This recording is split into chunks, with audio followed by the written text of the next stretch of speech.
Hi guys, നമുക്കൊരു bracelet ഉണ്ടാക്കിയാലോ? അപ്പോൾ തുടങ്ങാം.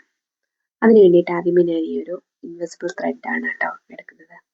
പിന്നെ നമ്മുടെ ആ ഒരു കൊളുത്ത് ആദ്യമേ ഇട്ട് കൊടുത്ത് ഒരു ഗിയർ ലോക്ക് വെച്ചിട്ട് അത് ലോക്ക് ചെയ്ത് വെക്കുന്നുണ്ട്. പിന്നെ നമുക്കിതിനകത്ത് ഞാൻ 2 ടൈപ്പിലുള്ളൊരു ബീഡ്സാണ് യൂസ് ചെയ്യുന്നത്. ഒന്ന് വന്നിട്ട് ഈ ചെറിയ വൈറ്റ് കളറിലെ മുത്തും, പിന്നെ വന്നിട്ട് വലിയ ഈ വൈറ്റ് കളറിലെ മുത്തുമാണ് യൂസ് ചെയ്യുന്നത്. അപ്പോൾ ആദ്യമേ നമ്മൾ ചെറിയ വൈറ്റ് കളറിലെ 2 കുഞ്ഞുമുത്ത് ഇട്ട് കൊടുത്തിട്ട് ഈ വലിയ മുത്ത് ആദ്യമേ 2 ആ ഒരു ത്രെഡിലോട്ടും കൂടെ കയറ്റി ഒരെണ്ണം ഇടുക. അത് കഴിഞ്ഞിട്ട് പിന്നെ സെപ്പറേറ്റ് 2 ഓരോ ത്രെഡിലും ഇടുക. എന്നിട്ട് ഒരു മുത്തും കൂടെ എടുത്തിട്ട് 2 ത്രെഡും കൂടെ ചേർത്ത് വെച്ച് ഒരെണ്ണം കൊടുക്കുക. അപ്പോൾ അത് ഇതേ കണക്ക് കിട്ടും. നമ്മളൊന്ന് അഡ്ജസ്റ്റ് ചെയ്തൊക്കെ വെച്ച് കൊടുക്കുക.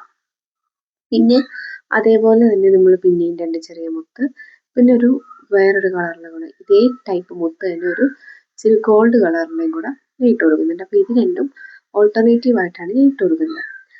കാണുമ്പോൾ നിങ്ങൾക്ക് മനസ്സിലാവും, ഞാൻ പറയുന്നത് മനസ്സിലായില്ലെങ്കിൽ കാണുമ്പോൾ നിങ്ങൾക്ക് മനസ്സിലായി എങ്ങനെയാണ് ഞാൻ ഇട്ട് കൊടുത്തത്.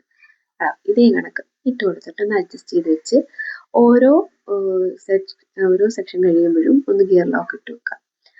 അത്രേ ഉള്ളൂ. അത് കഴിഞ്ഞിട്ട് ലോക്കൊക്കെ ഇട്ട് ഞാൻ അടിയിലൊരു ചെറിയ ചാമൊക്കെ ഇട്ട് കൊടുത്ത് ഈ ഒരു മുത്തും ഇട്ട് കൊടുത്ത് സംഭവം നമ്മുടെ കൈ കിട്ടിയിട്ടുണ്ട്. അപ്പോൾ അത്രേ ഉള്ളൂ.